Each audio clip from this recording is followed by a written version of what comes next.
This has got to be the most off-center blank I've ever drilled out. Now, as you can see, this sanding belt is pretty coarse, so I do have to go easy. I still could actually have it blow out on me, I guess. Anyway, let's give it a whirl here and see what happens.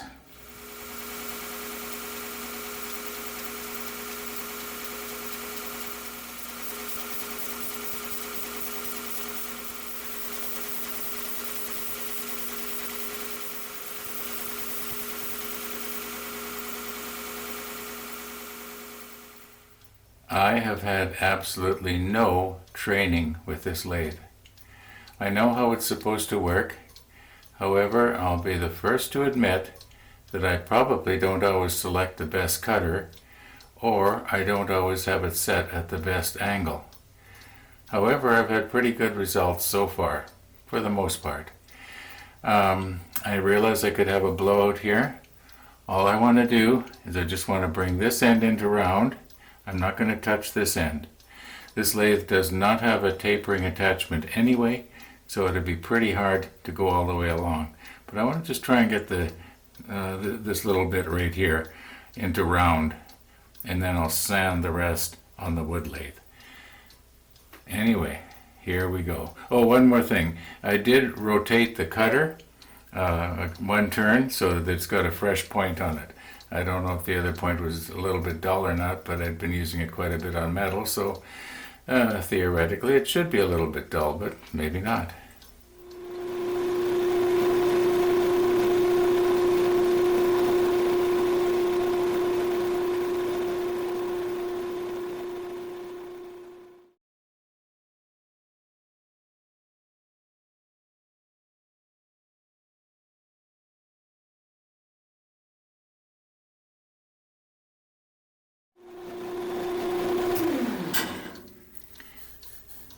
Well, I think I better quit while I'm ahead here. Now you're going to notice here that on the bushings, the small bushings, I accidentally touched the sanding belt. Now I didn't take them bushing down in size, at least not where it counts. Anyway, I think I did a pretty good job there on the precision lathe, or the metal lathe. I got it down here fairly smooth. So now I got to just get rid of these rough spots here with sandpaper, and we'll use the good old wood lathe very carefully. Now I have noticed when I'm trying to sand something that is out of round, and I've got it hard here and soft and punky here. Well, you can't see it, but I can feel it, that it's sanded down more here than it is right here. Now, so you would think that as you're sanding it down, it should get itself into round. But I have found it gets worse instead of better. And this is my theory behind that.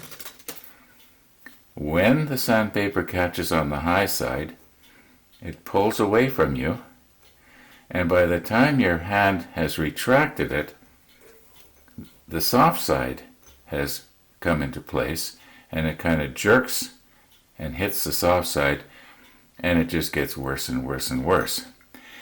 I think it's sort of like when you're trying to balance a tire on your car.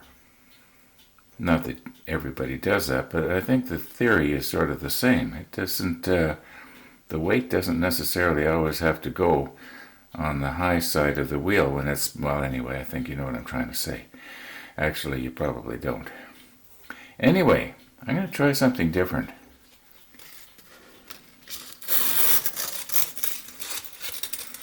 Now, what if I hold the sandpaper down against the tool rest so that it's not going to be going in and out like this?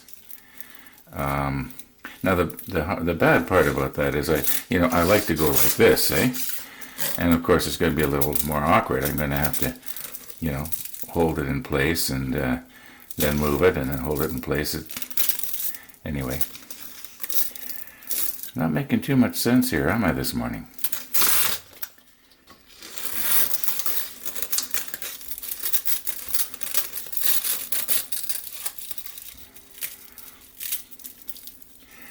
Okay, another thing I'm going to try to do here is I'm going to try a slower RPM. I'm going to turn about 700.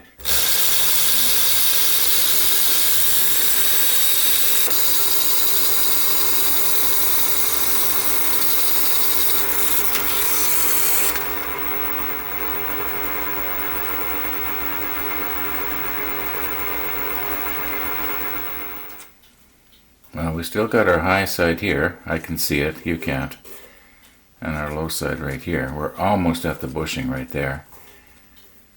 Whereas over on this side, we're not. Anyway, start the vacuum system here and see what we can do. Got to get rid of these scratches here. Maybe if I manually sand the high side.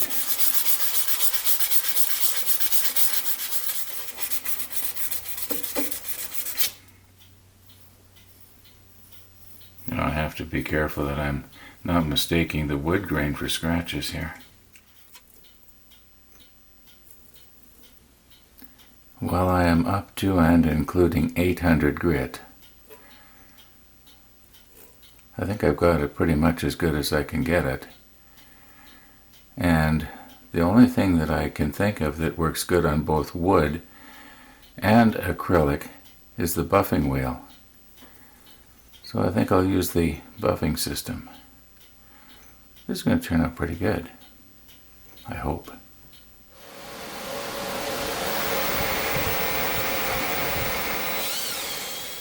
I'm only turning a little over 1,000 RPM here. I know that the instructions that come with this system say, crank it up to about 3,000. Well, I'm finding that's too fast. I find that it produces heat and it melts the acrylic. Now maybe I'm pressing too hard, I'm not sure. I got a lot of experimenting around to do with this thing yet. I only just got it about half a year ago.